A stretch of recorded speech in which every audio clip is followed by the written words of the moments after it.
Dua orang anak aku mati, Azril. Kau ingat aku masih boleh hidup dengan kau ke?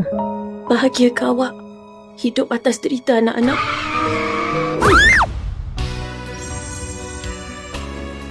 Sampai bila awak nak jalankan tanggungjawab pada seorang isteri yang cacat ni? Sampai mati dia. Jangan buat keputusan terburu-buru. Tanya dengan jujur. Dalam sudut hati kau tu, ada atau tidak sekelumit rasa sayang kau pada Azril?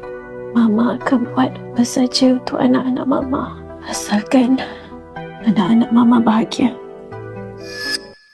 Ini bukan sebab sakit hati tapi dendam. Layak ke Azril dengan Alia tu bahagia atas derita kita berdua? Aku cabar kau, Alia. Kalau kau hebat, kau hidup tak payah bergantung dengan suami kau.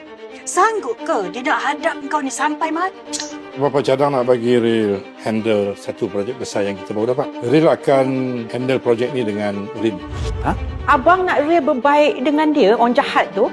Saya tak nak anak cucu kita hidup susah. Awak tahu kan macam mana keadaan company kita sekarang ni? Isi kena tolak ansur. Kalau asyik mengadap muka dia je, tapi duit tak masuk, nak hidup macam mana?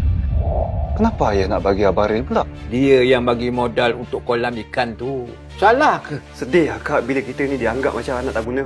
Kalau tak ada Azril tu, memang hidup miskin lah kita sampai mati lah. Sekarang ni projek tu tak boleh jalan ke kalau Ril tak kerja dengan Rin tu? Kalau Lia yang jadi penghalangnya, aku nak kau ceraikan Lia.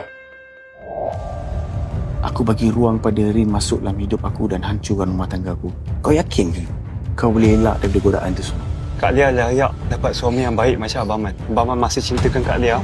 Rin sanggup bermadu kalau Abang Rin sudi terima Rin. Aku setuju jadi madu kau. Tapi ada syarat. Bayar aku 1 juta, aku jadi madu kau. Aminkan saja.